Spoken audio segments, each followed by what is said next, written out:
Hey everyone, it's Gail here again from Kinetic Clinics. A couple of days ago I posted a video about fear and how it can have a detrimental effect on our well-being. I had quite a few really nice replies and DMs regarding the subject matter on that video. One was in particular was asking about a bit more details about the fight, flight and freeze zone.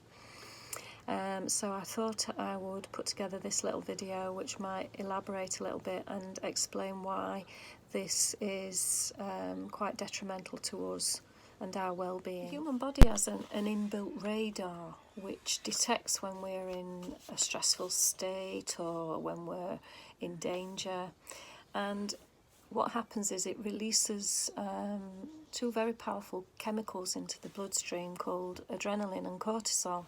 These are known as stress hormones, and it does some more things, like it increases the heart rate and it increases our breathing rate and makes our breathing really quite shallow.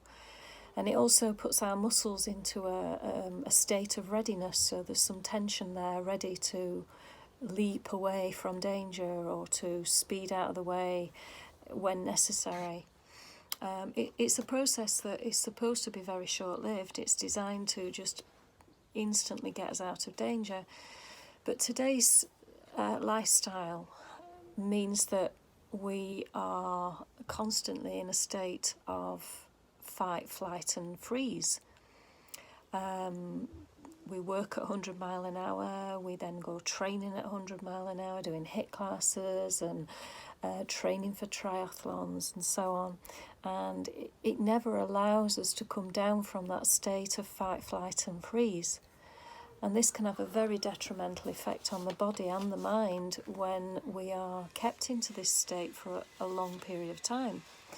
Now, I see people come into the clinic with injuries, and it's quite obvious that they've been in this state for months, sometimes years. They've come in with an injury, and the first thing I do is I observe their body language. I listen to their story. How are they speaking? Is it all 100 mile an hour? Are they gasping for breath when they're speaking? The breathing is so shallow. And I listen to the history of how they got the injury, but I also go right back before that and listen to their lifestyles, their family history. All of this can bear a massive impact on what happened at that present time that the injury occurred. So when you see the athlete who has been training hard for months for a marathon, and he also has a very high-powered job, is training hard, he's got family stresses, it's no big surprise when 3 days before the race he goes and tears his calf. That's just inevitable. At some point the body's going to break down. It can't survive in this state long term, and some people have been living in it for absolutely years. And the strange thing is there's something so natural and so easy that can help bring us out of that stressful place.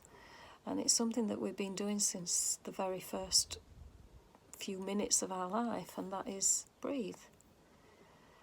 Just take a big deep breath, let it all go, bring the heart rate down, bring the breathing rate down, and the cortisol and adrenaline will start to disperse as well.